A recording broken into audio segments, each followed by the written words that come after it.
I'm Sarah. I am a SWAT leader here at SWAT, and I've had experiences and also healing with bullying. When I was in grade 6, my family lived in one town called Courtney, and halfway through my grade 6 year, we moved to another town called Campbell River. And it was a very awkwardly timed move because I had half a year left in this new elementary school, and then I went straight away from a tiny little school into a huge, like 800 kid middle school with a completely different change. Like it was almost a ghetto school. and I wasn't very confident in myself, and I had a lot of insecurities, and it just wasn't really a good place for me. And I started, I wasn't necessarily picked on, bullied, but I felt excluded. I realize now on the other side of it that a lot of it was just the way I was perceiving things. But I started to not trust people. I was really upset all the time. I didn't feel like anybody understood me. I wanted somebody who got me, and I spent a lot of time actually crying just in the bathrooms. I would be sitting there in class, and I have to go to the bathroom, and I go and I cry, make myself up and come back and try and get on with the day.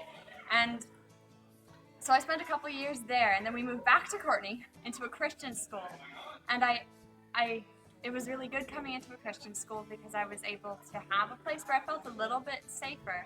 But I carried a lot of my distrust from the other school there, and even though I knew all the kids there and it was a safe environment, I didn't trust anybody. I didn't trust anybody to really get close to me, and I was carrying a lot of baggage from that. And my mom prayed with me one night because she was noticing this, and she prayed with me specifically for healing. And I saw Jesus actually take my heart, and it was all broken and chapped and cracked. And what he did was he washed it, and he washed all these scars off of it, and it was clean. And then he covered it in a coating, and he gave it back to me, and he said, "Sarah, nothing can hurt you anymore. You can't be hurt by this." And so I was healed.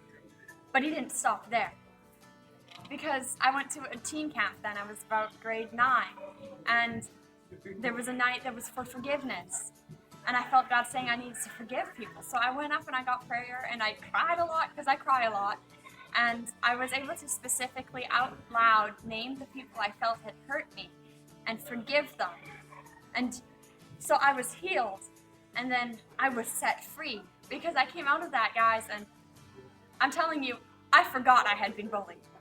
I forgot, until a year ago, and I was like, wait a second, I dealt with bullying. And then even from that, when we moved here to Port Coquitlam, I was able to go back into a non-Christian school and not have to be afraid of being bullied. So Jesus, he healed me. He gave me freedom, and then he completely redeemed the situation. And I'm standing here on the other side of that thing and looking at some kids who I know who are dealing with bullying, who are dealing with issues and anxieties and just struggles. And I'm telling you guys, Jesus is going to use your situation, and he's going to completely transform it.